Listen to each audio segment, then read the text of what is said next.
रात का वक्त। अब मन्नू घर के बाहर बने लॉन एरिया में खामोश बैठा हुआ है। वो काफ़ी देर से बस किसी सोच में डूबा हुआ था।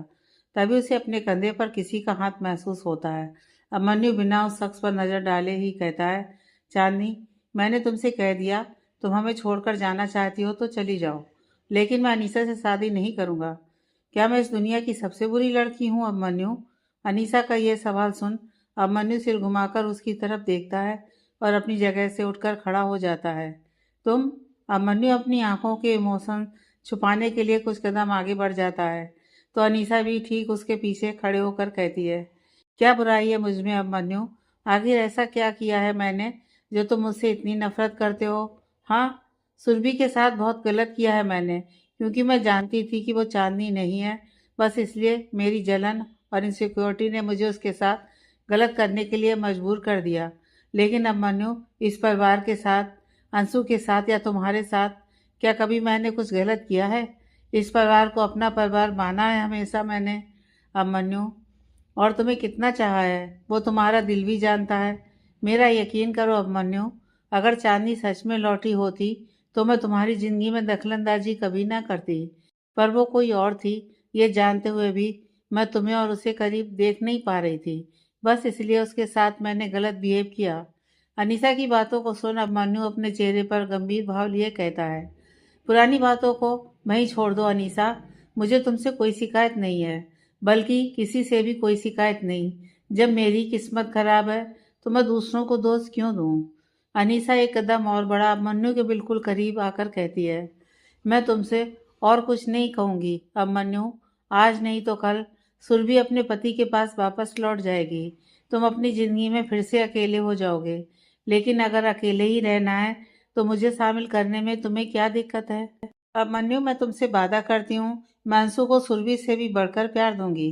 तुमसे कभी प्यार की उम्मीद नहीं करूंगी, क्योंकि जानती हूँ तुम मुझसे कभी प्यार नहीं कर सकते। मैं बस तुम्हारे नाम के साथ जी लूंगी अभिमन्यु। डॉक्टर अभिमन्यु धनराज की वाइफ हूँ, यही मेरे लिए सबसे बड़ी खुशी होगी।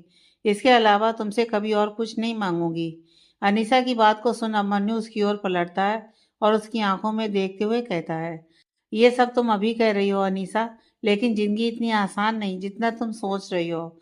मैं जानता हूँ कि कुछ वक्त के बाद तुम मुझसे वो सारी उम्मीदें पाल लोगी जो एक बीवी अपने पति से एक्सपेक्ट करती है, और मैं वो उम्मीदें चाह कर भी पूरी नहीं कर सकूंगा।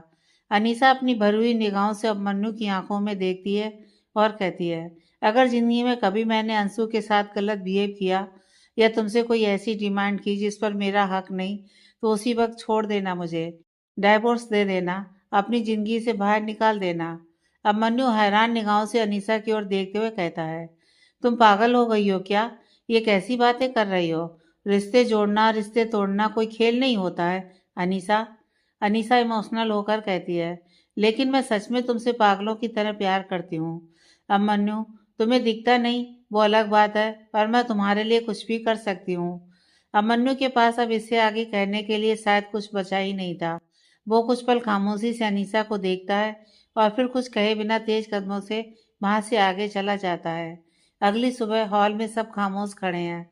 अभिमन्यु के पापा श्रीकांत जी, उसकी माँ शैलजा जी, उसकी भाभी बिपाशा, और इन सब के बीच खड़ी थी सुरभि, जिसे सब सवालिया निगाहों से देख रहे थे। तभी अनीसा भी आकर वहां खड़ी हो जाती है। शैलजा जी सुरभि की ओर देखकर कहती हैं, क्या जरूरी बात करनी थी तुम्हें बेटा, जो अचानक ऐसे हम सबको यहाँ इकट्ठा किया? सुरभि एक गहरी सांस लेती है और हिम्मत जुटाते हुए कहती है, माँ, मैं जो कहने वाली हूँ उसे ध्यान से सुनिएगा। लगभग 4 साल पहले आपकी बहू चांदनी की एक एक्सीडेंट में मौत हो गई थी, लेकिन फिर कुछ दिन बाद अभिमन्यु अपने साथ चांदनी को यानी मुझे वापस इस घर में लेकर आया। पर असलियत यह थी कि मैं चांदनी नहीं थी। मेरी बस शक्ल उसकी तरह थी, लेकिन मेरी पहचान कुछ और थी। मैं नहीं जानती कि दुनिया में ऐसे चमत्कार भी होते हैं या नहीं, कि दो लोगों की शक्ल एक दूसरे से इतनी मिलती जुलती हो, लेकिन ऐसा हुआ है। और ये बात अभिमन्यु अच्छे से जानता था। वो जानता था कि मैं उसकी चांदनी नहीं, मैं अंशु की माँ नहीं, मैं परिवार का हिस्सा नहीं, लेकिन फिर भी वो मुझे यहाँ लेकर आया अंशु की खातिर। पर अब जब मुझे मेरी पहचान और मेरे अपनों के बारे में सब कुछ पता चल चुका है, तो मैं अपने लोगों के पास वापस जा रही हूँ, अपने पति, अपने माँ बाप और अपने परिवार के पास। सुरभि की बातों को सब हक्के बक्के होकर सुन रहे थे। सुरभि जो कुछ भी बोल रही थी, उन बातों पर यकीन करना अनीसा के सिवाय सबके लिए मुश्किल था। शैलजा जी सुरभि के पास आकर उसके कंधे पर हाथ रखते हुए कहती हैं, बेटा ये कैसी बहकी बहकी बातें कर रही है, तेरी तबीयत तो ठीक है ना? तभी अब मन्नू की तेज आवाज उन सबके दरमियान गूंजती है, वो बिल्कुल सच कह रही है माँ। सब लोग पलटकर अब मन्नू की ओर देखने लगते हैं। अब मन्नू अपने कदम बढ़ा उन लोगों के पास आता है। श्रीकांत जी अब मन्नू की ओर हैरानी से देखते हुए कहते हैं, ये सब क्या हो रहा है अब मन्नू? तुम दोनों ये क्या बातें कर रहे हो? हमें कुछ भी समझ में नहीं आ रहा है। अब मन्नू अपने पापा की ओर देख कहता है, मैं आप लोगों को ज़्यादा कुछ नहीं समझा सकता, बस इतना समझ लीजिए कि ये लड़की जो हमारे सामने खड़ी है, ये चांदनी नहीं है। इसकी असली पहचान कुछ और है। यह मिसेस सुरभि विष्णु राय त्रिपाठी है। अब मन्नू की बात सुनते ही श्रीकांत जी की आंखें हैरानी से बड़ी हो जाती है। वो लड़खड़ाते हुए शब्दों के साथ कहते हैं, the great businessman mister Vishnu Rai Tripathi की वाइफ? जी पापा, मैं चांदनी की मौत के बाद जब इंदौर गया था एक केस के सिलसिले में, तो वहाँ मुझे ये दिखी थी। अंशु ने इन्हें अपनी माँ समझ लिया था और मैंने इन्हें अपनी बीवी। फिर इनके साथ वहाँ एक हादसा हुआ और इनकी याददाश्त चली गई। मैंने सोचा जब इन्हें कुछ याद ही नहीं है तो क्यों ना मैं इन्हें एक नई पहचान दे दूँ। और अंशु की खातिर उस वक्त मैं स्वार्थी हो गया था। मुझे जो सही लगा मैंने वही किया। लेकिन अब मिसेस सुरभि त्रिपाठी को सब कुछ याद आ गया है और वो हमें छोड़कर जाना चाहती हैं। तो अब मैं ज़बरदस्ती तो नहीं कर सकता इनके साथ। अब मन्नू की बातें सुन सुरभि उसकी ओर निहारने लगती है। तो अब मन्नू भी एक नज़र उसे देख अपनी नज़रें झुका लेता है। श्रीकांत जी गुस्सा करते हुए कहते हैं, ये तुमने क्या किया अब मन्नू? तुम मिस्टर बी आर त्रिपाठी की वाइफ को चांदनी की पहचान देकर इस घर में रखे हुए हो। इतनी बड़ी दुश्मनी मोल ले ली तुमने उनसे। जानते नहीं हो क्या कि कितने पावरफुल इंसान है वो? अगर उन्हें सब कुछ मालूम पड़ गया तो तुम्हारे खिलाफ किडनैपिंग का केस कर सकते हैं। हमसे बहुत कुछ छीन सकते हैं वो। श्रीकांत जी की बातों पर अब मन्नू कुछ रिएक्ट नहीं करता, मानो उसे कोई फर्क नहीं पड़ रहा था। वो खुद से कहता है, सब कुछ तो खो ही रहा हूँ, अब और क्या ही छीनेगा वो मुझसे। सुरभि कहती है, ऐसा कुछ भी नहीं होगा पापा। मेरे हस्बैंड को सारी सच्चाई मालूम पड़ चुकी है, फिर भी उन्होंने ऐसा कोई भी कदम नहीं उठाया। मैं जानती हूँ अब मन्नू ने जो किया बहुत गलत किया।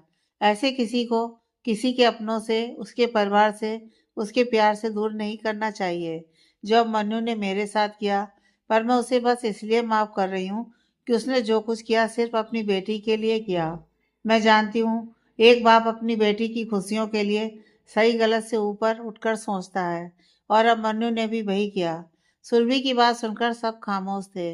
यह सच्चाई इतनी जल्दी किसी को हजम नहीं होने वाली थी। तभी सुरभि हाथ जोड़कर कहती है, इन 3 सालों में आप लोगों ने मुझे अपनी बहू समझकर बहुत प्यार दिया।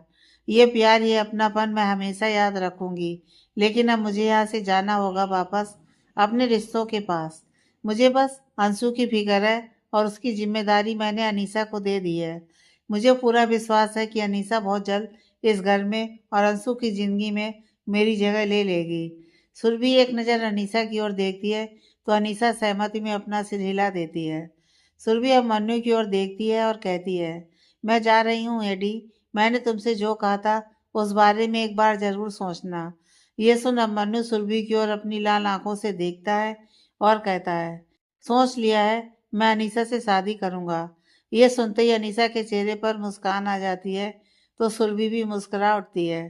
तभी अब मन्नू कहता है, मैं तुम्हारी बात मान रहा हूँ तो तुम्हें भी मेरी एक बात माननी होगी। सुरभि उसे सवालिया निगाहों से देखने लग जाती है। तो अब मन्नू कहता है, मैं चाहता हूँ हमारे बीच कम से कम दोस्ती का रिश्ता कायम रहे। हम कभी मिलें तो अजनबियों की तरह एक दूसरे से मुंह ना मोड़ें, बल्कि दोस्तों की तरह एक दूसरे का हालचाल पूछें। कभी अंशु जिद करे तो मैं उसे तुम्हारे पास लेकर आ सकूं हक से। किसी मोड़ पर मुलाकात हो जाए तो भले ही मुझसे नजरें ना मिलाना, पर एक दोस्त की तरह हाथ मिला लेना। ये सब कहते हुए मन्नू अपने जज्बात रोक नहीं सका और उसकी आंखों से आंसू का एक कतरा बह गया, जिसे उसने जल्दी ही मिटा दिया। सुरभि मुस्कुराकर कहती है, ऐसा ही होगा। मैं तुम्हारे लिए अजनबी बन भी जाऊं तो अंशु के लिए मेरा रिश्ता कभी नहीं बदलेगा। तुम जब चाहो मुझसे मिलने आ सकते हो। वादा है मेरा, एक दोस्त बनकर जरूर मिलूंगी तुमसे। अब मन्नू बस सुरभि की ओर देखता रह जाता है। सुरभि सबसे विदा लेकर वहां से निकलने लगती है। सुरभि के ऐसे अचानक जाने से कोई खुश नहीं था। अभी तक कोई इस कहानी पर यकीन नहीं कर पा रहा था कि हूबहू चांदनी की जैसी दिखने वाली ये लड़की चांदनी नहीं बल्कि उसकी हमशक्ल है। सुरभि अनीसा के गले लग कहती है, बहुत जल्द तुम्हारा सपना पूरा होने वाला है मिसेज अनीसा। अभिमन्यु धनराज बनने वाली हो, लेकिन अंशु को मत भूलना। बस यही उम्मीद करती हूँ तुमसे। थैंक यू सुरभि, सब कुछ तुम्हारी वजह से ही हुआ है। मेरे सपने को पूरा करने में तुमने मेरी हेल्प की है। मैं तुमसे वादा करती हूँ तुम्हें कभी मुझसे कोई शिकायत नहीं होगी। अपना हर फर्ज बहुत अच्छे से निभाऊंगी। सुरभि वहां से जाने लगती है तो अचानक अभिमन्यु उसकी कलाई पकड़ लेता है। सब लोग हैरानी से अभिमन्यु को देखने लग जाते हैं। सुरभि भी पलटकर अभिमन्यु की ओर देखती है तो अभिमन्यु रुंधी हुई आवाज में कहता है, अंशु पूछेगी तो क्या जवाब दूंगा। सुरभि कहती है, डोंट वरी, वो छोटी जरूर है लेकिन बहुत समझदार है। मैंने उसे अच्छे से समझा दिया है कि मैं कुछ दिनों के लिए उससे दूर जा रही हूँ। मैंने उसे झूठ कहा है कि मेरी तबीयत ठीक नहीं, इसलिए मुझे ट्रीटमेंट के लिए बाहर जाना पड़ रहा है। क्योंकि वो अपनी मम्मा को ठीक होते हुए देखना चाहती है, इसलिए मान भी गई है। और मुझे भरोसा है कि मेरी गैर मौजूदगी में तुम और अनीसा उसे संभालोगे। सुरभि की बात सुन अभिमन्यु उसकी कलाई छोड़ देता है। सुरभि उस घर के हर कोने में एक नज़र दौड़ाती है और खामोशी से बाहर निकल जाती है। अभिमन्यु शायद अपने परिवार के सामने अपने जज्बात छुपाना चाह रहा था, इसलिए वो तेज कदमों से अपने कमरे की ओर चला जाता है। इधर रीना अपने कमरे में बेचैनी से टहल रही थी। उसकी आंखों में आंसू थे। वो खुद से ही कह रही थी, तो इसलिए हर्ष ने मुझसे जबरदस्ती शादी की क्योंकि वो मुझे उस नरक से बचाना चाहता था। मेरे इतने बुरे बिहेवियर के बाद भी उसने मेरे बारे में सोचा। मैंने उसे छोड़ किसी और को चुन लिया। उसके प्यार को कभी इज्जत नहीं दी, फिर भी उसे मेरी फिक्र थी। जबरदस्ती शादी करके उसने मेरी जिंदगी बर्बाद नहीं की, बल्कि मुझे बर्बाद होने से बचाया है। आई एम सॉरी हर्ष। तभी कमरे का दरवाजा खोल हर्ष अंदर आता है। हर्ष को देखते ही रीना अपने आंसू पोंछ खुद को नॉर्मल करती है और उसके करीब जाने के लिए अपने कदम बढ़ाती है कि तभी हर्ष रीना की ओर देखे बिना अपनी शर्ट के बटन खोलते हुए बाथरूम की ओर बढ़ जाता है। रीना मुंह बना खुद से कहती है, मेरी तो हिम्मत ही नहीं हो रही है। मैं कैसे हर्ष से बात करूं, कैसे उससे माफी मांगूं अपने बिहेवियर के लिए, कैसे कहूं कि उसके प्यार को इग्नोर करके, उसके प्यार पर भरोसा न करके मैंने बहुत बड़ी गलती कर दी। रीना कुछ सोचते हुए कमरे के बाहर निकल जाती है। वो सीधा किचन में जाती है और हर्ष की फेवरेट कॉफ़ी बनाती है, जो उसने मेड से पूछकर आज ही सीखी थी। रीना कॉफ़ी बनाती है और कॉफ़ी का कप ट्रे में रखते हुए रूम की ओर बढ़ जाती है। रीना एक मुस्कुराहट लिए रूम के अंदर जाती है। वो देखती है कि हर्ष बिस्तर में टिक कर बैठा हुआ है और अपने मोबाइल में बिजी है। ये देख रीना अपने हाथ में लिया ट्रे साइड टेबल पर रखती है और हिम्मत जुटा कहती है, हर्ष, तुम्हारी कॉफ़ी। हर्ष रीना की ओर देखे बिना अपने मोबाइल में बिजी हुए कहता है, मैंने कॉफ़ी पीना छोड़ दिया है, तुम पी लो। इतना कह हर्ष बिस्तर में लेट जाता है और खुद को ब्लैंकेट से कवर कर लेता है।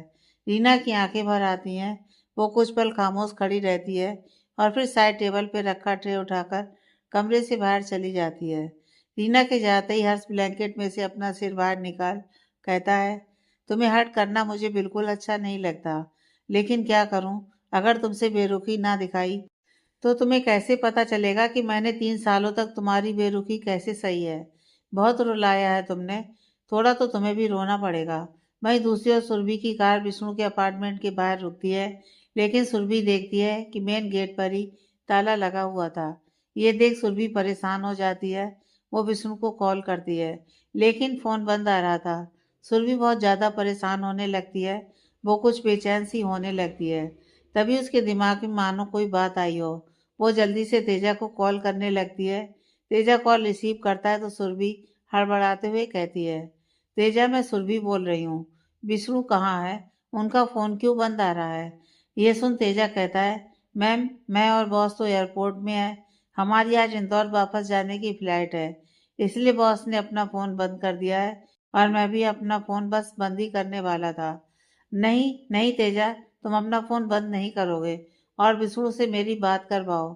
सुरभि की बात सुन तेजा कहता है, सॉरी मैम, बॉस तो इस वक्त मेरे पास नहीं है, शायद वो बाथरूम गए हैं। सुरभि इरिटेट होते हुए कहती है, तुम बस विष्णु को इतना कहना कि मैं उनके पास आ रही हूँ। वो मुझे छोड़कर ना जाएं। प्लीज कह देना उनसे। Okay ma'am. इतना कह तेजा कॉल कट कर देता है। सुरभि रोने लग जाती है। आप मुझसे इतने नाराज हो गए कि मुझे अकेला छोड़कर जा रहे हैं। आप ऐसा कैसे कर सकते हैं? सुरभि खुद को संभालते हुए अपने आंसू पोंछती है और अपनी कार के पास वापस जाकर ड्राइवर से कहती है, भैया एयरपोर्ट चलो। ड्राइवर कार को आगे बढ़ा देता है। सुरभि कार के अंदर बैठे हुए बेचैन हो रही थी। उसे लग रहा था कि वो पंख लगाकर उड़ते हुए विष्णु के पास पहुंच जाए और उसे रोक ले, क्योंकि यह कुछ मिनटों का रास्ता सुरभि को पहाड़ जैसा लंबा लग रहा था। ऊपर से मुंबई का ट्रैफिक सुरभि के विष्णु तक पहुंचने के रास्ते में बाधा बना हुआ था। जहां सफर मिनटों का था, वहां घंटों लग गए थे। अब तो सुरभि विष्णु को रोक पाने की उम्मीद भी हारती चली जा रही थी, क्योंकि अभी तक सिर्फ विष्णु का फोन बंद था, लेकिन अब तेजा का फोन भी बंद आ रहा था। सुरभि की कार एयरपोर्ट के बाहर रुकती है तो सुरभि जल्दी से कार से उतरती है और दौड़ते हुए अंदर की ओर जाने लगती है। सुरभि आगे बढ़ ही रही थी कि तभी गेट पर सिक्योरिटी उसे रोकते हुए उसका पासपोर्ट मांगने लगते हैं। सुरभि घबराते हुए कहती है, देखिए सर, मेरे पास कोई पासपोर्ट नहीं है। मैं बस अपने पति से मिलने जा रही हूँ। मुझे उन्हें जाने से रोकना है। प्लीज मुझे अंदर जाने दीजिए। सॉरी मैम, बिना पासपोर्ट आप अंदर नहीं जा सकती। सिक्योरिटी की बात सुन सुरभि बेचैन हो उठती है। वो हाथ जोड़ कहती है, तो आप ही अंदर जाकर मेरे हस्बैंड को कहिए कि वो वापस आ जाएं। आप मेरा मैसेज उन तक पहुंचा दीजिए। उन्हें कहिए कि उनकी वाइफ उनका इंतजार कर रही है। वो इंदौर जाने वाली फ्लाइट में बैठे होंगे। प्लीज आप जाकर मेरा मैसेज उन तक पहुंचा दीजिए। ये सुन सिक्योरिटी गार्ड कहता है, मुंबई से इंदौर जाने वाली फ्लाइट टेक ऑफ कर चुकी है। मैम, हम आपकी कोई हेल्प नहीं कर सकते। उस गार्ड की बात को सुनते ही सुरभि की आंखों में आंसू आ जाते हैं। वो उदास चेहरा लिए अपने कदम पीछे खींचती है और वहां से बाहर निकल आती है। वो अपने कदम बढ़ा ही रही थी, लेकिन ना जाने क्यों उसके पैर इतने भारी हो गए थे कि उसे आगे बढ़ने में बड़ी मुश्किल सी हो रही थी। वो खुद को हारा हुआ महसूस कर रही थी। उसे ऐसा लग रहा था कि जैसे उसने अपना सब कुछ खो दिया। तो दिल ही दिल में उसे विष्णु पर गुस्सा भी आ रहा था। क्यों उसने सुरभि का इंतजार नहीं किया? उसका दिल कैसे मान गया सुरभि को यूं अकेला छोड़कर जाने के लिए? तो वहीं दूसरी ओर नैना नबी को डांट रही थी। नबी ने अपना सिर नीचे झुकाया हुआ था और अपने होंठ बाहर की ओर निकाल रखे थे, मानो बड़ी मुश्किल से अपना रोना कंट्रोल किए हुए थी। नबी, मैंने कहा था ना, जब आपको सुसु आए तो मम्मा को बोलना है। फिर आपको समझ क्यों नहीं आती? मैं रोज आपको एक ही बात समझाती हूँ और आप रोज पैंट में सुसु करते हो। नबी रोनी सूरत बनाए हुए कहती है, सॉरी मम्मा, नबी को याद नहीं था। निर्मला जी आकर नबी को अपनी गोद में उठा लेती हैं और कहती हैं, बच्ची है अभी वो, सिर्फ 3 साल की है, धीरे धीरे सीख जाएगी, इतना डांटने की जरूरत नहीं है।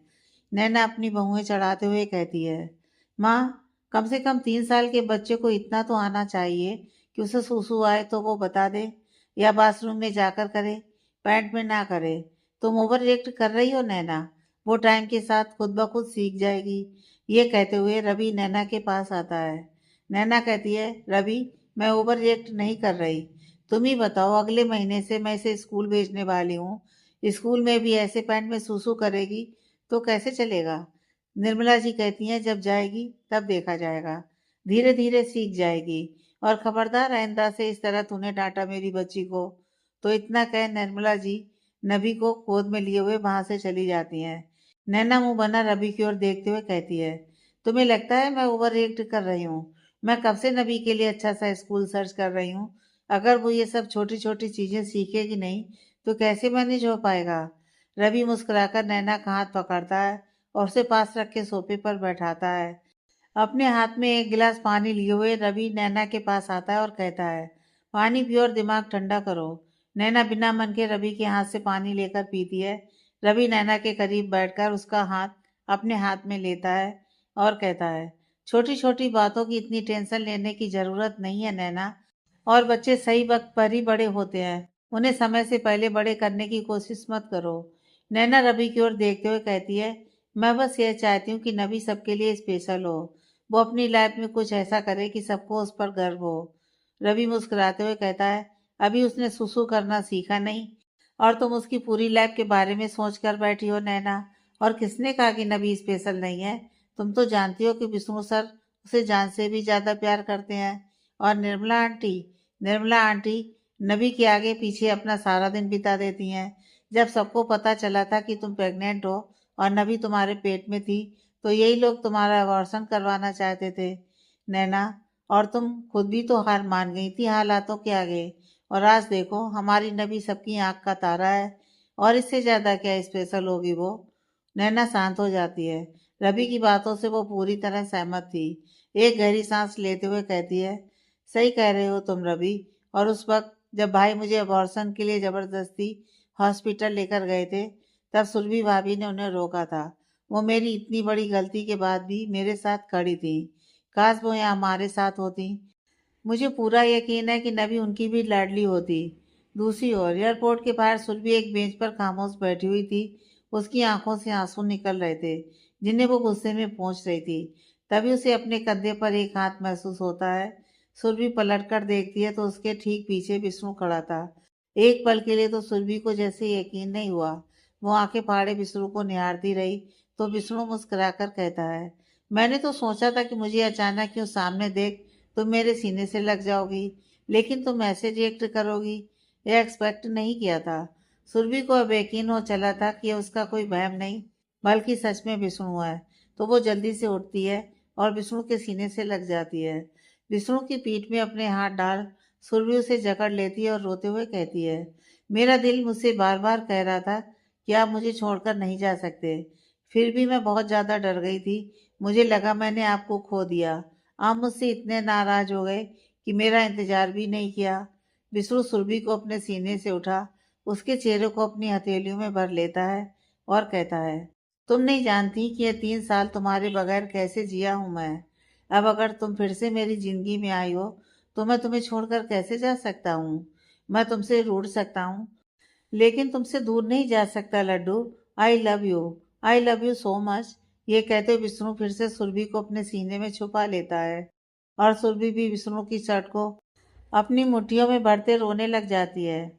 I love you too Devil Rai. I love you so much. Surbhi के इकरार से विष्णु के होंठ खिल गए थे।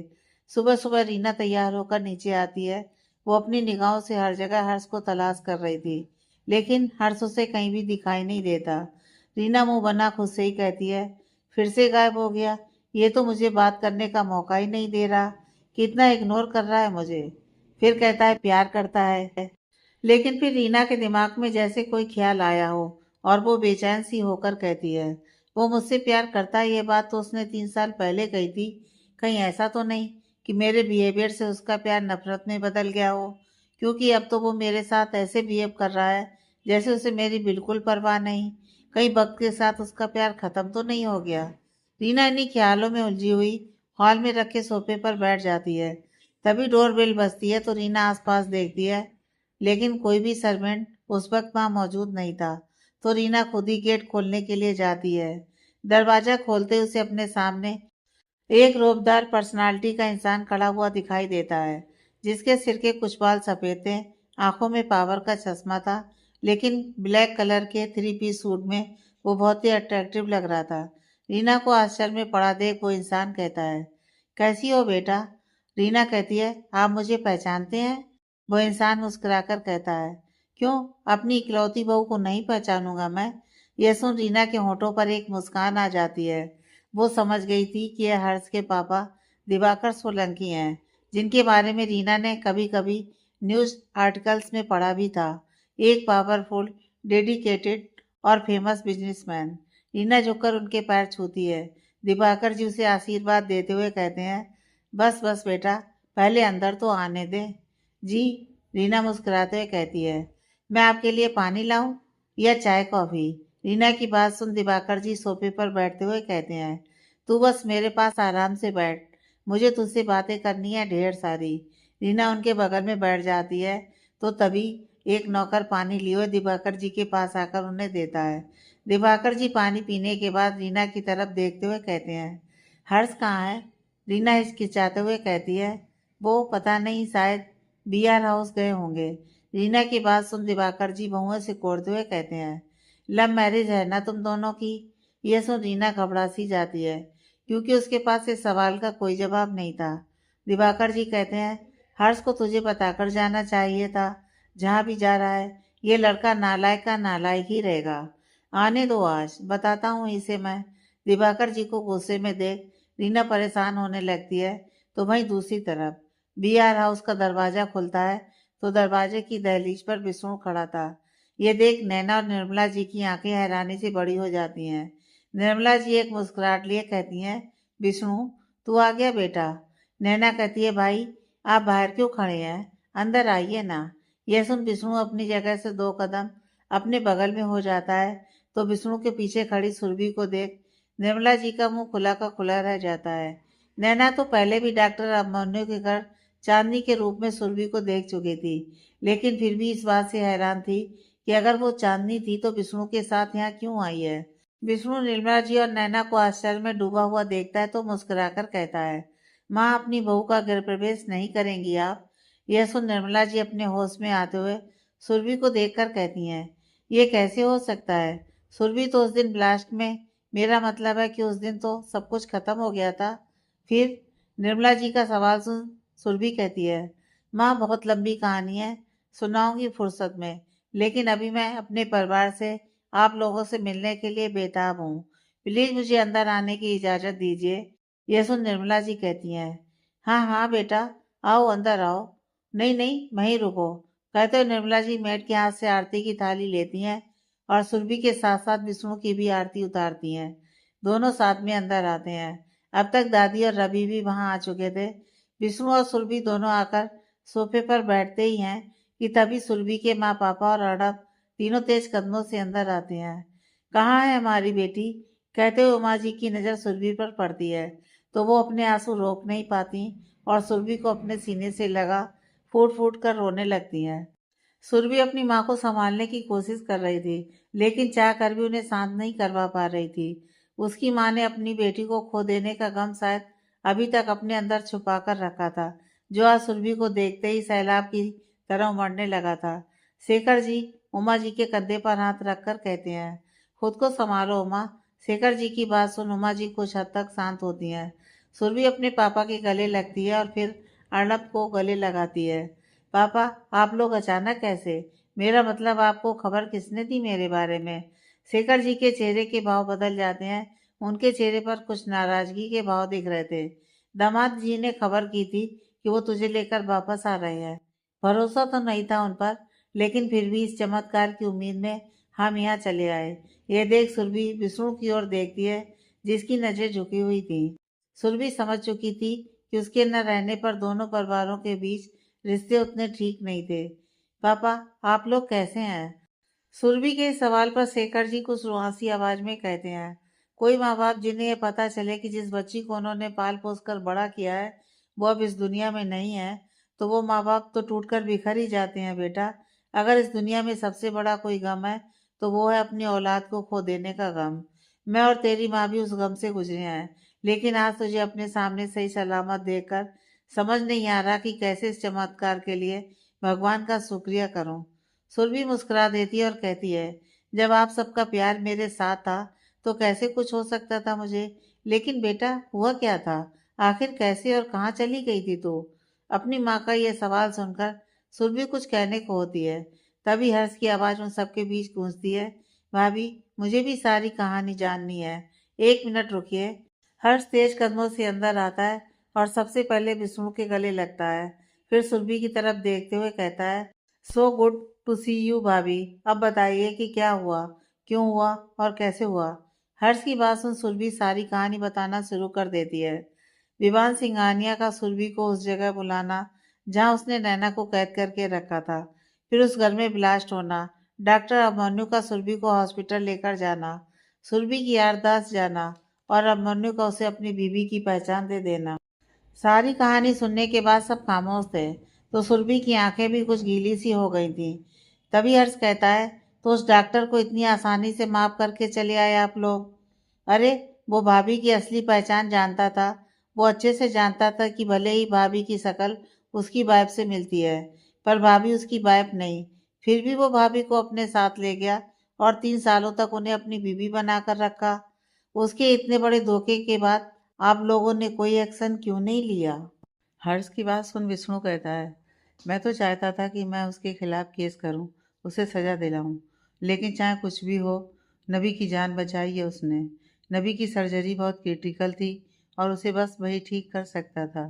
बस इसीलिए माफ़ किया मैंने उसे। यह सुन सुरभि कहती है, वैसे भी सच ज़्यादा दिनों तक झूठ के पर्दे में छुप कर नहीं रह सकता। आखिर जो सच्चाई थी वो तो सामने आनी ही थी।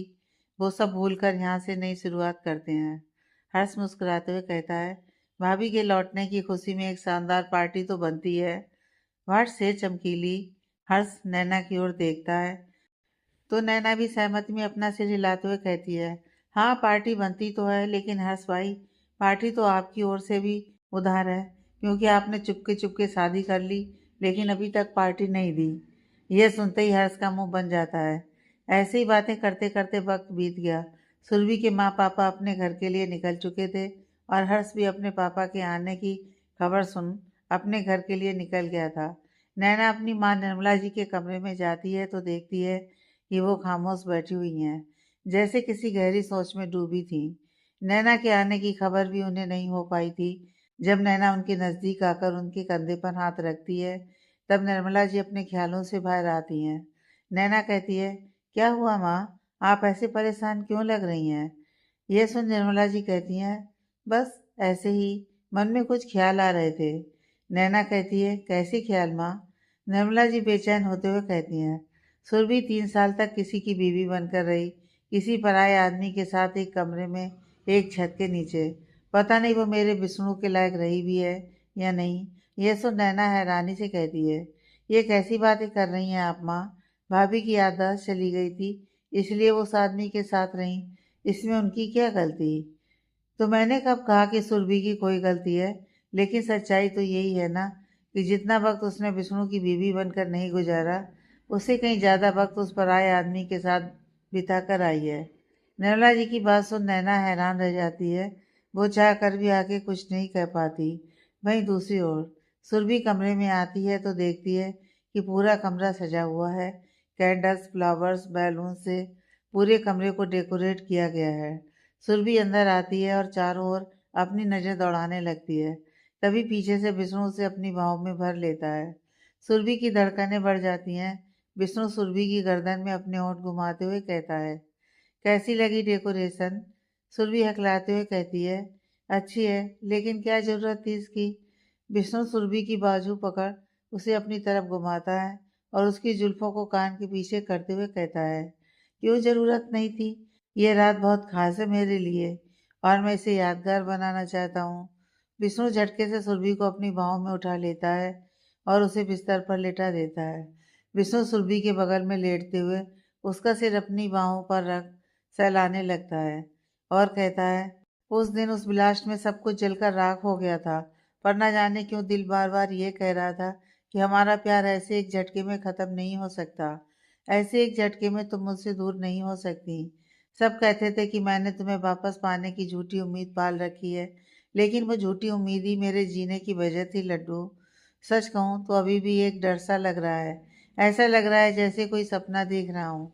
सुरभि अपना सिर उठा विष्णु की ओर देखते हुए कहती है, ये कोई सपना नहीं है पतिदेव, हम दोनों सच में एक हो चुके हैं।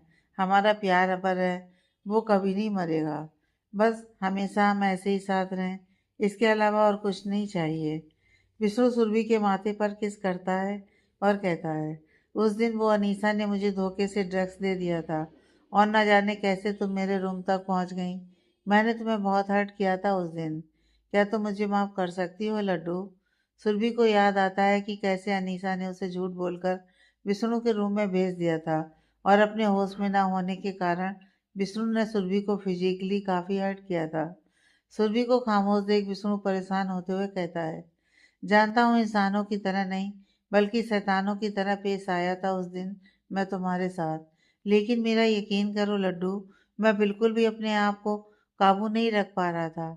मैं विष्णु बोल ही रहा था कि सुरभि उसके होठों पर उंगली रखते हुए कहती है, मैं उस वक्त हर्ट हुई थी क्योंकि मुझे ये याद नहीं था कि आप मेरे पति हैं, लेकिन अब मुझे सब कुछ याद है, तो उस बात के लिए मुझे आपसे कोई शिकायत नहीं है।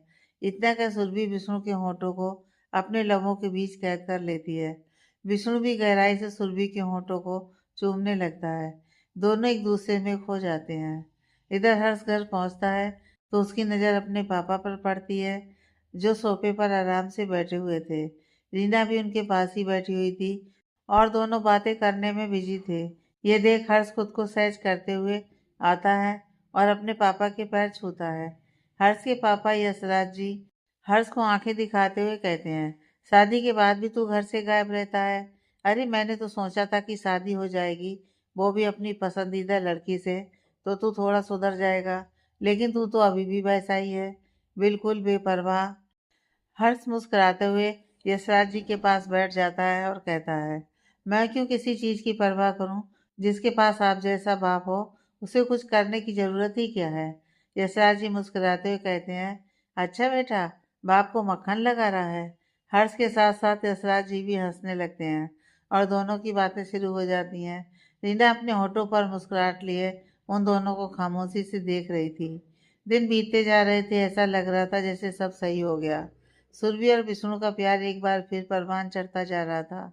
तो इधर रीना हर्ष के जितना करीब आने की कोशिश करती, हर्ष उसे उतना ही इग्नोर करता। वो ना तो रीना से बात करता था और ना ही उसे वक्त देता था। नैना और रवि भी अपनी छोटी सी दुनिया में खुश थे, लेकिन इस समय गांव से रवि के माँ पापा आए हुए थे नबी को देखने के लिए, क्योंकि उन्हें भी नबी के ऑपरेशन के बारे में पता चल चुका था। इसलिए रवि और नैना नबी के साथ बीआर हाउस को छोड़ रवि के घर में आ गए थे। विष्णु अपने ऑफिस के केबिन में बैठा हुआ अपने लैपटॉप में बिजी था। तभी उसका फ़ोन रिंग होता है। विष्णु देखता है कि सुरभि का कॉल है, तो वो जल्दी से कॉल रिसीव करता है। हाँ बोलो लड्डू। सुरभि कहती है, मुझे मार्केट जाना है, तो क्या मैं ड्राइवर के साथ चली जाऊँ? यह सुन विष्णु अपनी भौहों से कोड़ते हुए कहता है, किस लिए जाना है मार्केट? तुम बोलो क्या चाहिए, मैं ला दूंगा। सुरभि चिढ़ते हुए कहती है कुछ पर्सनल चीज़ें, वो मैं खुद से ही लूँगी। विष्णु मुस्कुरा देता है और कहता है, अच्छा ठीक है, रेडी हो जाओ, मैं थोड़ी देर में आता हूँ तुम्हारे पास। आप मुझे मार्केट लेकर चलेंगे? आपके पास है इतना टाइम? सुरभि हैरान होते हुए कहती है। विष्णु कहता है, तुम मुझे ताने मार रही हो? सुरभि मासूमियत से कहती है, नहीं तो। विष्णु कहता है, मैं आ रहा हूँ, तैयार हो जाओ। सुरभि कॉल कट कर देती है और एक गहरी सांस लेते हुए कहती है, ओह गॉड, मुझसे तो सब्र ही नहीं हो रहा। आई एम सो एक्साइटेड। कुछ देर बाद विष्णु की कार सीधा बीआर हाउस के बाहर रुकती है। सुरभि दौड़ते हुए घर से बाहर आती है और कार में बैठ जाती है। सुरभि विष्णु की ओर देखते हुए कहती है, आज आपका बॉडीगार्ड आपके साथ नहीं है, आप ड्राइव करने वाले हो। विष्णु अपनी कार को वहां से आगे बढ़ाते हुए कहता है, मियाँ बीवी के बीच बॉडीगार्ड का क्या काम? तुम्हारे साथ बाहर जा रहा हूँ, इसी बहाने थोड़ा क्वालिटी टाइम स्पेंड कर लेंगे, तो कबाब में हड्डी लेकर क्यों चलना? विष्णु की बात सुनकर सुरभि हंसने लगती है। विष्णु की कार सड़कों पर दौड़ ही रही थी कि अचानक सुरभि कहती है, पति देव गाड़ी रोकिए, मुझे पानी पूरी खानी है। विष्णु कार में ब्रेक लगाता है और अपने चारों नज़र दौड़ाते हुए कहता है, यहाँ? सुरभि मुंह बनाते हुए कहती है, हाँ तो पानी पूरी खाने के लिए किसी 5 स्टार होटल में थोड़ी ना जाएंगे। विष्णु नामे अपना सिर हिलाते हुए कहता है, नहीं यहाँ नहीं, यह सड़क किनारे का फूड बहुत अनहाइजीनिक होता है। हम होटल में चलकर खाते हैं, तुम्हें जो भी खाना है। सुरभि विष्णु को आंखें दिखाते हुए कहती है, होटल में पानी पूरी खाने का क्या मजा? मैंने कह दिया ना कि मैं यहीं पर खाऊंगी। विष्णु सुरभि की जिद के आगे हार मानकर कहता है, अच्छा ठीक है, नाराज होने की जरूरत नहीं है, चलो। विष्णु अपनी तरफ से उतरता है, तब तक सुरभि कार का गेट खोलकर पानी पूरी के ठेले के पास पहुंच चुकी थी। सुरभि पानी पूरी खाने लगती है और विष्णु वहां उसकी बगल में चुपचाप खड़ा रहता है। सुरभि अपने हाथ में ली हुई कटोरी को विष्णु की ओर करते हुए कहती है, आप भी लो। विष्णु गंदा सा मुंह बनाते हुए कहता है, नो थैंक्स, मैं ये सब नहीं खाता। विष्णु की बात सुनकर सुरभि मुंह टेढ़ा कर लेती है और वापस पानी पूरी खाने में बिजी हो जाती है। ऐसे ठेले के पास खड़े हुए विष्णु खुद को बहुत अनकंफर्टेबल फील कर रहा था। वो चारों ओर अपनी नजरें दौड़ाते हुए कहता है, जल्दी करो यार, यहाँ लोग मुझे पहचानते हैं, कोई देख लेगा तो हंसेगा मुझ पर। सुरभि कहती है, गलत फहमी है आपकी, सिर्फ आपको ऐसा लगता है कि सब आपको पहचानते हैं, लेकिन असलियत यह है कि आप एक बिजनेसमैन हो कोई हीरो नहीं। सुरभि की बात सुनकर विष्णु उसे तीखी नजरों से घूरता है तो सुरभि मासूम चेहरा बनाते हुए कहती है, अभी प्रूव कर देती हूँ। सुरभि उस ठेले वाले की तरफ देखते हुए कहती है, भैया 1 मिनट सुनो। जी दीदी कहिए। ठेले वाला बड़े गौर से सुरभि की बात सुनने लगता है। सुरभि अपने बगल में खड़े विष्णु की ओर इशारा करते हुए कहती है, आप इन्हें पहचानते हो? सुरभि की बात सुनकर ठेले वाला विष्णु को नीचे से ऊपर तक देखते हुए कहता है, नहीं पहले कभी देखे नहीं है हम। विष्णु को गुस्सा आने लगता है। वो चिढ़ते हुए कहता है, कभी न्यूज़पेपर उठाकर देखा होगा तो पहचानोगे ना। पानी पूरी बेचने से फुर्सत निकाल कर पढ़ लेना मेरे बारे में। विष्णु का गुस्सा देख सुरभि को हंसी आती है, लेकिन वो अपने होठों को फोल्ड कर चिपकाए हुए खुद को कंट्रोल करने की कोशिश करती है। विष्णु उसे देखते हुए कहता है, तुम्हें बहुत हंसी आ रही है, देख लूंगा तुम्हें तो।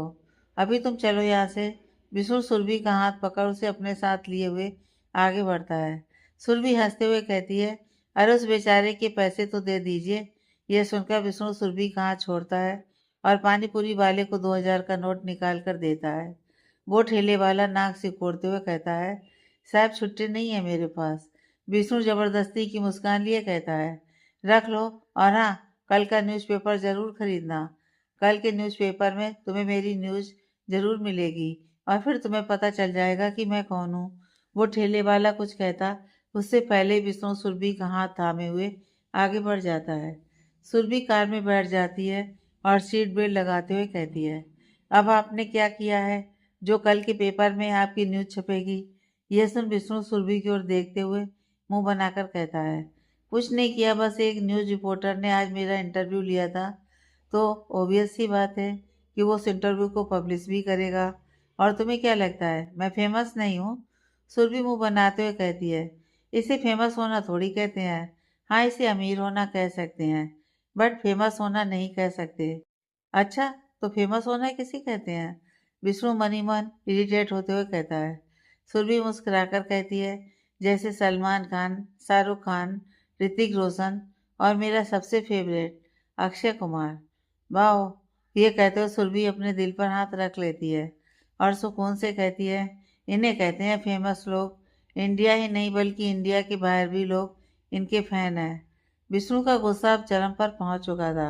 वो ड्राइव तो कर रहा था लेकिन उसकी नज़रें अपनी बगल में बैठी सुरभि पर थीं, जिसके होठों पर मुस्कुराहट थी, वो भी उन रियल हीरोज़ के लिए। सुरभि की नज़र जब विष्णु पर पड़ती है तो वो घबराते हुए कहती है, मुझे क्या घूर रहे हैं?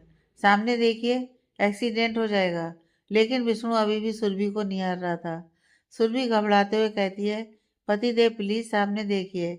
आई एम सॉरी, मैं मजाक कर रही थी, आपको चिढ़ा रही थी बस। सॉरी। विष्णु अपनी आंखों में एक सनक लिए कहता है, चिढ़ा रही थी तो लो चिढ़ गया मैं। अब बोलो। सुरभि कान पकड़ते हुए कहती है, प्लीज सामने देखिए वरना हम दोनों मरेंगे। मैं माफी मांगती हूँ, आइंदा ऐसा मजाक कभी नहीं करूंगी। विष्णु सुरभि के मासूम चेहरे को देखते हुए कहता है, किस मी? वाट? ऐसे चलती गाड़ी में कैसे? सुरभि अपनी आंखें बड़ी करते हुए कहती है। विष्णु कहता है, जब तक तुम मुझे किस नहीं करोगी मैं सामने नहीं देखूंगा। यह सुनते ही सुरभि घबरा जाती है, लेकिन विष्णु की जिद को वो अच्छे से जानती थी, इसलिए अपनी सीट से खिसक कर विष्णु की सीट पर जाती है। अपने दोनों पैरों को विष्णु के पैरों के अगल बगल करते हुए सुरभि उसकी गोद में बैठ जाती है। सुरभि जैसे ही विष्णु के होठों पर अपने होठ रखती है, विष्णु गाड़ी की स्पीड को बिल्कुल स्लो कर देता है। गाड़ी धीरे धीरे खुद सरक रही थी और विष्णु के हाथ सुरभि के कपड़ों के अंदर पहुंच चुके थे। अपने कोमल बदन में विष्णु की गर्म हाथों का स्पर्श महसूस कर सुरभि बेचैन हो उठी। विष्णु कार में ब्रेक लगाकर उसे रोक देता है तो सुरभि विष्णु के होठों को आजाद कर देती है और अपना चेहरा पीछे करते हुए कहती है, गाड़ी क्यों रोक दी? मैंने कर दिया ना जो आपने कहा। अब चलिए। विष्णु कार के अंदर लगे हुए काले पर्दे को गिराते हुए सुरभि की ओर देखकर कहता है, I want you right now. Vishnu की बातें सुन सुरभि हैरान होते हुए कहती है, क्या यहाँ घर में ये सब ठीक से नहीं हो पाता क्या, जो अब आप बीच सड़क में ये सब करेंगे? चुपचाप गाड़ी स्टार्ट करिए और चलिए यहाँ से। विष्णु तिरछा मुस्कुराते हुए कहता है, इतनी बड़ी गलती की है तुमने लड्डू, अब सजा तो मिलेगी ही। लेकिन मैंने क्या गलती की? सुरभि के शब्द उसके मुंह से बाहर निकल ही रहे थे कि विष्णु उसके लबों को अपने होठों के बीच कैद कर लेता है। सुरभि की सांसें तेज हो जाती हैं। वो विष्णु की शर्ट को अपनी मुट्ठियों में भर लेती है। विष्णु के गर्म हाथों को अपने बदन में महसूस करते हुए सुरभि बिल्कुल पिघलने लगी थी। विष्णु का किस वक्त के साथ कठोर होता चला जा रहा था। सुरभि अब खुद को छुड़ाने की कोशिश कर रही थी कि अचानक ही विष्णु उसके होठों को बाइट कर लेता है। सुरभि अपना चेहरा पीछे करते हुए विष्णु की ओर गुस्से में देखती है और अपने होठों को छूते हुए देखती है कि थोड़ा सा खून भी निकल आया है। सुरभि के कुछ कहने से पहले ही विष्णु कहता है, मेरे अलावा तुम्हारे होठ किसी और का जिक्र करें यह मुझे बर्दाश्त नहीं है, तो अब से अपने इन फेवरेट हीरोज़ का गुणगान मेरे सामने मत करना। सुरभि हैरान होते हुए कहती है, आप अजीब इंसान हैं। आपको उन लोगों से जलन हो रही है जिनसे मैं कभी मिल भी नहीं सकती। विष्णु अपनी भौहें चढ़ाते हुए कहता है, हाँ, मुझे पसंद नहीं कि तुम मेरे अलावा किसी को पसंद करो या अपने दिल में किसी की चाहत रखो। होती है मुझे जलन। हूँ मैं तुम्हें लेकर पजेसिव। मेरा प्यार ऐसा ही है और तुमने इस डेविल से प्यार किया है तो तुम्हें झेलना ही पड़ेगा। सुरभि गहरी सांस लेते हुए कहती है, आप ना समझ से बाहर हो। हटो, छोड़ो मुझे और गाड़ी स्टार्ट करो। इतना कर सुरभि विष्णु की गोद से उतरने लगती है तो विष्णु अपने दोनों हाथ उसकी कमर में बांधते हुए उसे कैद कर लेता है और उसकी गर्दन में अपने होंठ रख कहता है, मैंने कहा ना, मुझे अभी रोमांस करना है। बात को बदलने की कोशिश मत करो। सुरभि मुंह बनाते हुए कहती है, लेकिन यहाँ चुप। विष्णु सुरभि के होठों पर अपनी उंगली रख उसे चुप करवा देता है। विष्णु अपना हाथ आगे बढ़ा कार का म्यूजिक ऑन कर देता है। तलब है तू है नशा, गुलाम है दिल ये तेरा, खुल के जरा जी लूं तुझे, आ जा मेरी सांसों में आ, मरीजे इश्क हूँ मैं। सुरभि मासूम निगाहों से विष्णु की ओर देखने लगती है। विष्णु अपने हाथ सुरभि के कंधे पर ले जाता है और धीरे से उसकी ड्रेस को उसके कंधे से नीचे सिरका देता है। विष्णु जुनून के साथ सुरभि के कंधे को अपने होठों के बीच लेकर चूमने लगता है। सुरभि विष्णु के बालों को अपनी मुट्ठियों में भरने लगती है। विष्णु की गर्म सांसें, उसकी नजाकत भरी छुअन, उसके प्यार की कसें सुरभि को पिघल जाने के लिए मजबूर कर रही थी। सुरभि खुद को काबू नहीं कर पा रही थी। वो पूरी तरह से अपने आप को विष्णु के हवाले कर चुकी थी। विष्णु भी सुरभि के कोमल बदन पर अपने होठों की मुहर लगाते हुए अपने जुनून में हद से आगे बढ़ चुका था। दोनों एक दूसरे में उलझते जा रहे थे। वक्त बीत रहा था लेकिन प्यार के नशे में दोनों इस कदर डूबे हुए थे कि चाह कर भी उस नशे से बाहर नहीं निकल पा रहे थे। कुछ देर के बाद दोनों एक दूसरे से अलग होते हैं। विष्णु भी अपनी शर्ट की बटन बंद करते हुए पानी का बोतल उठा पानी पीने लगता है। विष्णु वो बोतल सुरभि की ओर बढ़ाते हुए कहता है, ये लो पानी पियो। सुरभि बोतल लेकर पानी पीने लगती है। विष्णु सीट में अपना सिर टिका गहरी सांस लेता है। सुरभि भी अपने चेहरे को अपनी हथेलियों से साफ करती है और कार की सीट में अपना सिर टिका लेती है। दोनों कुछ पल शांत रहते हैं, जैसे अपनी बेकाबू हो चुकी सांसों को कंट्रोल करने की कोशिश कर रहे थे।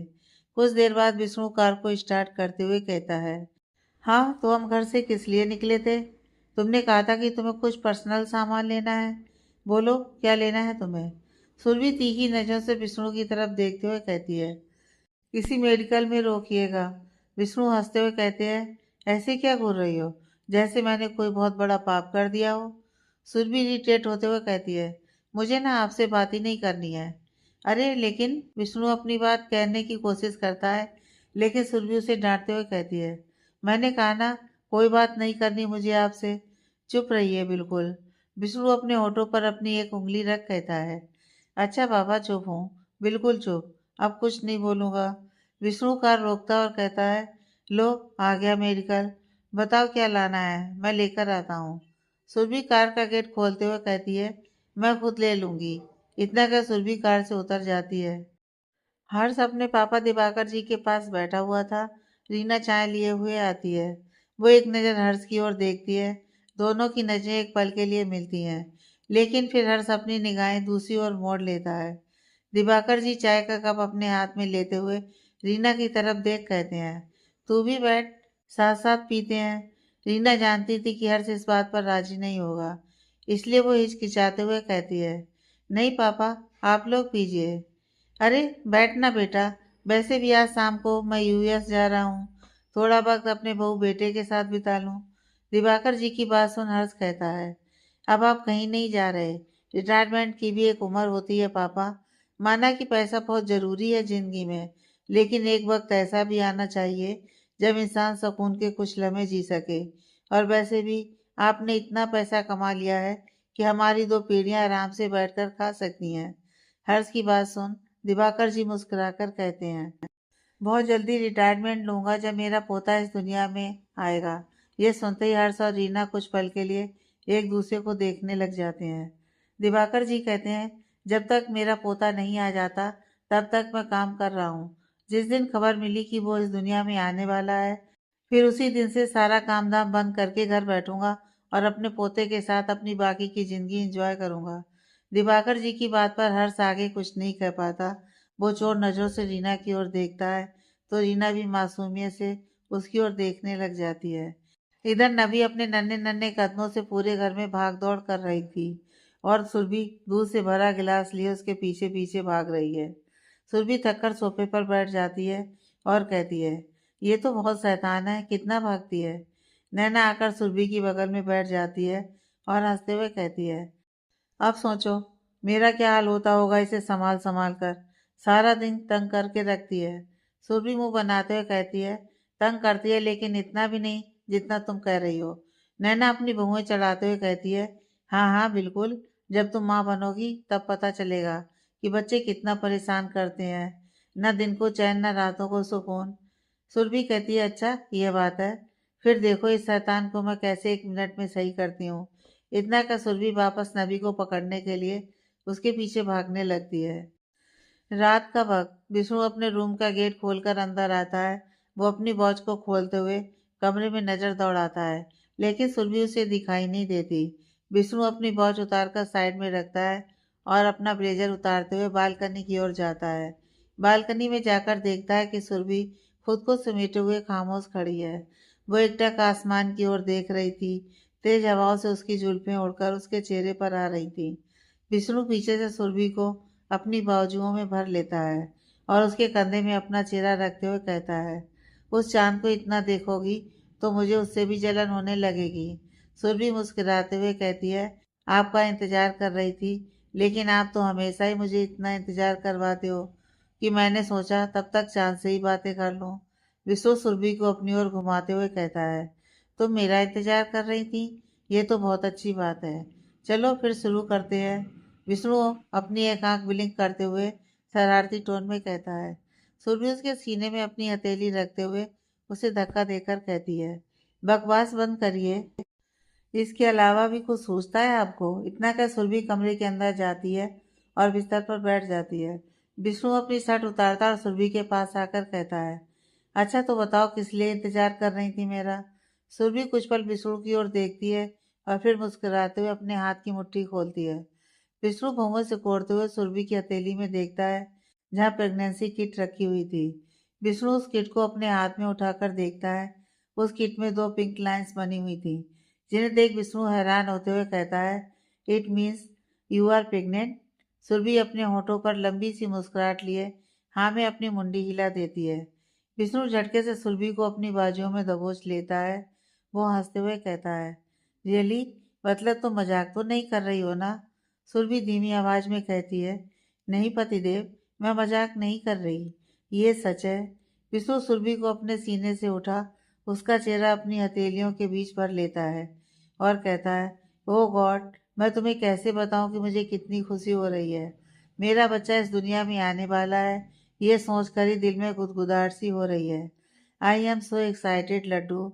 सुरभि मुस्कुराते हुए कहती है, मेरा भी यही हाल है। अपने पेट पर हाथ रखते हुए सुरभि कहती है, यकीन नहीं हो रहा कि मेरे अंदर एक नन्ही सी जान बस चुकी है, जो धीरे धीरे करके मेरे अंदर ही बड़ी होगी और फिर कुछ दिनों बाद हमारा बेबी हमारी बाहों में होगा। विशु सुरभि के माथे को चूमकर उसकी ओर देखते हुए कहता है, तुमने किसी को बताया। सुरभि ना में अपना सिर हिला देती है और कहती है, सबसे पहले ये खुशी आपके साथ बांटना चाहती थी। विष्णु खुश होते हुए कहता है, तो चलो सबको खुशखबरी देते हैं। विष्णु बिस्तर से उठने लगता है। तभी सुरभि उसका हाथ पकड़ते हुए कहती है, कल सुबह, अभी बहुत रात हो चुकी है। विष्णु एक गहरी सांस लेते हुए कहता है, ठीक है, जैसा तुम कहो। ये रात तो मुझे नींद नहीं आने वाली है। सुरभि विष्णु के सीने से लिपट जाती है, विष्णु से अपनी बाहों में भरकर लेट जाता है। सुबह का वक्त, रीना नींद से जगती है तो देखती है कि हर्ष आईने के सामने खड़ा रेडी हो रहा है। ये देख रीना अपनी नींद से बाहर आते हुए झट से बिस्तर से उठती है और हर्ष के करीब जाते हुए कहती है, तुम कहीं जा रहे हो? हर्ष अपनी वॉच पहनते हुए कहता है, तुम क्या करोगी जानकर, रहने दो। इतना क्या हर्ष जाने को होता है कि तभी रीना उसकी कलाई पकड़ लेती है। हर्ष के कदम ठहर जाते हैं, लेकिन वो रीना की तरफ नहीं पलटता। वो खामोश खड़ा रहता है। रीना हर्ष के सामने आकर झटके से उसके सीने से लग जाती है। हर्ष के हाथ रीना की कमर को जकड़ने के लिए बेताब हो जाते हैं, लेकिन वो अपने हाथों को रोक लेता है।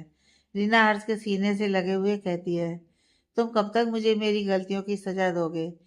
क्या इतना काफी नहीं कि सच जानने के बाद भी मैं तुमसे बात नहीं कर पा रही हूँ? हर्ष रीना के कंधे पकड़ उसे अपने सीने से उठाता है और कहता है, कौन सा सच?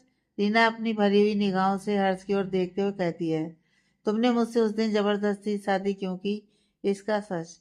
तुमने मुझे मेरे घर से किडनैप क्यों करवाया? इसका सच। हर्ष आगे कोई सवाल नहीं कर पाता।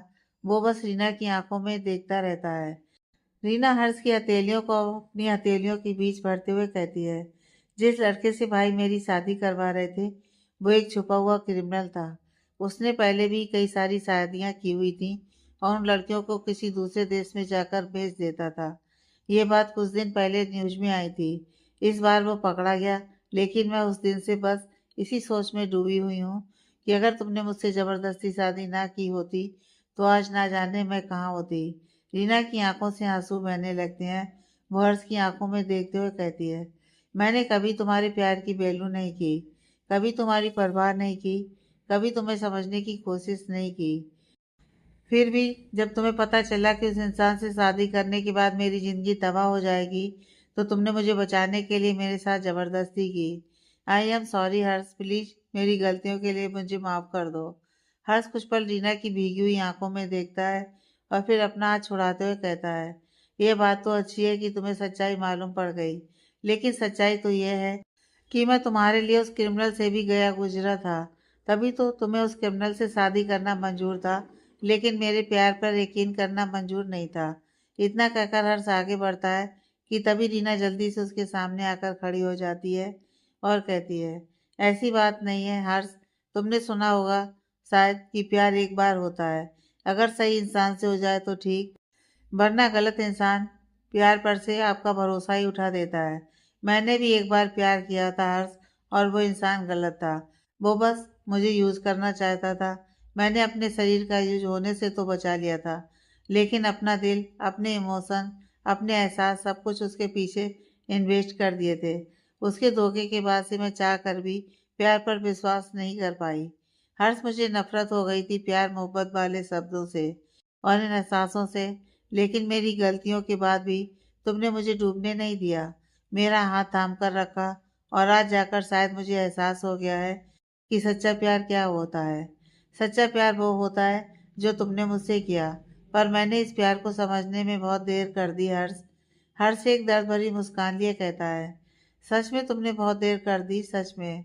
इतना कह हर्ष वहाँ से निकल जाता है और रीना के हाथ एक बार फिर से निराशा ही लगती है।